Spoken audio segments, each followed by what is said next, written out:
Hola a todos, paz y bien. Bienvenidos a La Granja Despierta, el canal de los buscadores espirituales. Si te consideras un buscador, un guerrero espiritual, estás en tu canal. Quizás no haya habido un discurso en toda la historia de la humanidad tan revolucionario como el que dio Jesús en el Sermón de la Montaña, según Mateo 5:3. Todo él fue nuevo, diferente y tan rompedor para la sociedad de su época que acabó crucificándolo, pero también para la nuestra del siglo XXI, que no termina de entenderlo ni de aceptarlo. Para ilustrar lo que decimos, nos vamos a centrar solo en la primera bienaventuranza, cuando Jesús dice: bienaventurados los pobres en espíritu, porque de ellos es el reino de los cielos. Y vamos a ver qué es lo que quiere decir Jesús con esto, qué interpretaciones se han hecho y cuáles han sido sus consecuencias históricas.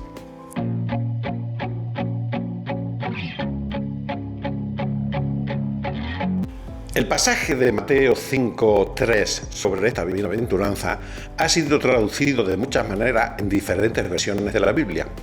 Tenemos, por ejemplo, la Reina Valera de 1960, la clásica, que dice: bienaventurados los pobres en espíritu, porque de ellos es el reino de los cielos.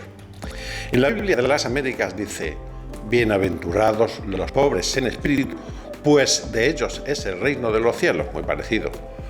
También tenemos la Biblia de la Nueva Versión Internacional, que dice: dichosos los pobres en espíritu, porque el reino de los cielos les pertenece. Aquí cambia un poquito. La traducción de la Biblia de Dios habla hoy, de HH, dice: dichosos los que tienen espíritu de pobres, porque de ellos es el reino de los cielos. Aquí ya da otra versión diferente, porque dice los que tienen espíritu de pobres, y aclara un poco los conceptos. Y la nueva traducción viviente, la NTV, la Biblia NTV, dice: Dios bendice a los que son pobres en espíritu y se dan cuenta de la necesidad que tienen de Él, porque el reino del cielo les pertenece. Como podemos ver, la cuestión está en cómo se interpretan estas dos traducciones, si es pobres en espíritu o si es espíritu de pobres, porque el significado es muy diferente. Y esto ha dado lugar a diversas y controvertidas interpretaciones a lo largo de la historia del cristianismo, y su significado ha variado dependiendo del contexto histórico y teológico en el que se den. La más extendida es que ser pobre en espíritu se refiere a reconocer la propia necesidad espiritual de cada uno y la total dependencia de Dios. Aquellos que son pobres en espíritu reconocen su propia insuficiencia espiritual y buscan la gracia y el perdón de Dios. Esta humildad y dependencia de Dios son esenciales para entrar en el reino de los cielos. Pero también hay otra interpretación que dice que ser pobre en espíritu implica un desapego de las riquezas y las posesiones materiales, es decir, tener espíritu de pobres. Lo que no necesariamente significa vivir en pobreza material, sino más bien tener una actitud de desprendimiento y no colocar la confianza en las riquezas terrenales. ¿O no? ¿Nos está diciendo Jesús realmente que nuestro espíritu debe buscar la pobreza para heredar el reino de los cielos? De manera que este pasaje podría implicar una distinción entre los pobres y los ricos, tanto en términos espirituales como materiales. Algunos intérpretes sugieren que Jesús en el Sermón de la Montaña está hablando directamente a los pobres en un sentido económico y social. En el tiempo de Jesús, la pobreza era común y muchos de sus seguidores eran de las clases más bajas. Jesús, además, en varios pasajes critica la acumulación de riquezas y la dificultad que los ricos tienen para entrar en el reino de Dios. Por ejemplo, en Mateo 19:24 dice: es más fácil que un camello pase por el ojo de una aguja que un rico entre en el reino de Dios. Y esto fue después de que el joven rico no se atreviera a hacerse pobre para seguirlo, vendiendo sus propiedades y dándoselas a los pobres. Es decir, aquí lo que nos dice es demasiado duro para la mentalidad humana actual. Es necesario ser pobre para entrar en el reino de los cielos. Por eso, el pasaje del joven rico sigue: al oír esto, los discípulos quedaron asombrados y decían: En este caso, ¿quién podrá salvarse? Y dice Jesús, para los hombres es imposible, aclaró Jesús, mirándolo fijamente, mas para Dios todo es posible. Sin embargo, la mayoría de los teólogos entienden que pobres en espíritu se refiere a una actitud de humildad y reconocimiento de la propia necesidad de Dios. No se trata tanto de la pobreza material, sino de una disposición del corazón.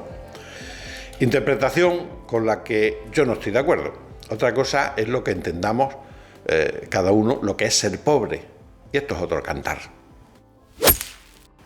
Así que podemos entender que el reino de los cielos pertenece a aquellos cuyo espíritu no busca la riqueza en el mundo, sino primeramente el reino de los cielos, y que son capaces de abrazar a su señora hermana pobreza con tal de conseguirlo, como el pobrecito de Asís, mientras que a los ricos, es decir, a aquellos cuyo espíritu sí busca la riqueza material en este mundo, les pertenece pues este mundo temporal y pasajero. Lo que es evidente, por otra parte, y algunos lo consiguen y otros no. Y es muy bueno comprender que hay dos clases de pobres. Los más son aquellos que su espíritu busca la riqueza en este mundo, pero no son capaces de alcanzarla, por el motivo que sea, incapacidad, flojera, mala suerte, etc. De estos no es el reino de los cielos, sino todo lo contrario. Y los pocos son aquellos que su espíritu sí busca la pobreza en este mundo, como los consagrados, que hacen voto de pobreza, y otros que no buscan la riqueza material, sino que buscan primeramente el reino de Dios y su justicia, y todo lo demás lo esperan, como el pan nuestro de cada día, por añadidura.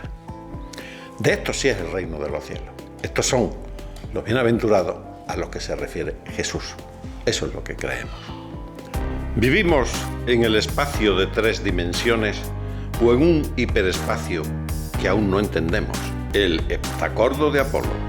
Las 7 dimensiones de la realidad, de venta en Amazon.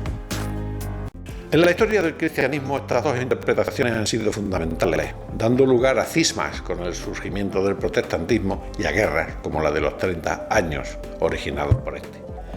Y es que las concepciones de la pobreza material en el catolicismo y el protestantismo difieren significativamente. Por ejemplo, en la tradición católica, la pobreza voluntaria es vista como una virtud y un camino hacia la santidad. Muchos religiosos, como los monjes y las monjas, hacen votos de pobreza como parte de su consagración a Dios, como ya hemos dicho. Naturalmente, esto es algo que tiene muy difícil encaje en nuestra sociedad consumista. Nos es muy difícil de digerir y aceptar. La Iglesia Católica considera que la riqueza y los bienes materiales tienen un aspecto sacramental y deben ser usados para el bien común. Y la propiedad privada es aceptada, pero siempre con la responsabilidad de usarla en beneficio de todos. La Iglesia Católica también tiene una rica tradición de enseñanza social que enfatiza la justicia social, la dignidad de la persona humana y el bien común, con documentos como las encíclicas Rerum Novarum o Centésimos Annus, que abordan estos temas. Y las figuras de santos como San Francisco de Asís, que renunció a todas sus posesiones para vivir en pobreza y ayudar a los necesitados, son un modelo de la actitud católica hacia la pobreza. En cambio, en muchas tradiciones protestantes, especialmente en el calvinismo, hay un fuerte énfasis en la ética del trabajo. El trabajo duro y la disciplina son vistos como signos de la gracia de Dios y un medio para glorificarlo. El trabajo duro y la disciplina. Algunas corrientes protestantes, como el Evangelio de la Prosperidad, interpretan la prosperidad material como una señal de la bendición y el favor de Dios. Esto contrasta con la visión católica de la pobreza voluntaria. Es decir, tienen que conseguir la riqueza material porque eso es señal de que va bien en el camino hacia el reino, ¿no? Hacia Dios. El protestantismo tiende a enfatizar la responsabilidad personal y el individualismo. La pobreza a menudo se ve en el contexto de las decisiones personales y la responsabilidad individual, para superarla a través del trabajo y el esfuerzo. Es decir, se ve como una lacra social que tiene que ser superada. Aunque las iglesias protestantes también practican la caridad, a menudo se enfocan en capacitar a las personas para que sean autosuficientes.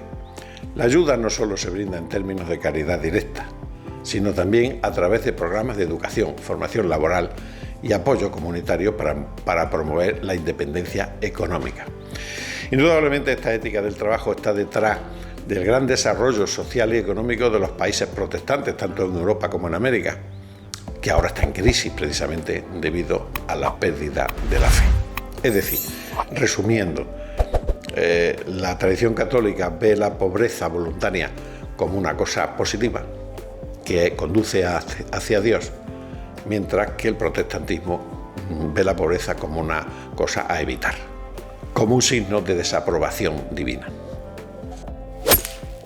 De todos modos, yo prefiero la visión católica de la bienaventuranza, la de que quienes eligen la pobreza voluntaria y buscan a Dios y a su justicia, antes que los bienes materiales, heredarán el reino de los cielos. Y que es más fácil que un camello pase por el ojo de una aguja que un rico entre en el reino de Dios. Naturalmente, esta es una visión que rechaza la inmensa mayoría de nuestra sociedad consumista, donde todo el mundo busca primeramente la riqueza material, el dinero, la fama y el éxito. Vivir bien, viajar y tener todo tipo de experiencias placenteras, exprimir la vida como el jugo de un limón, diría yo. Bien, eso es mejor que ser un tibio. A cada época lo suyo. Estamos en la era del Kali Yuga. No corresponde la complejidad y la acción. Aprendamos la lección. Y hasta aquí el vídeo de hoy. Espero que os haya gustado tanto como a mí hacerlo. No olvidéis suscribiros y dejar algún like y comentario. Hasta el próximo programa. A todos, paz y bien.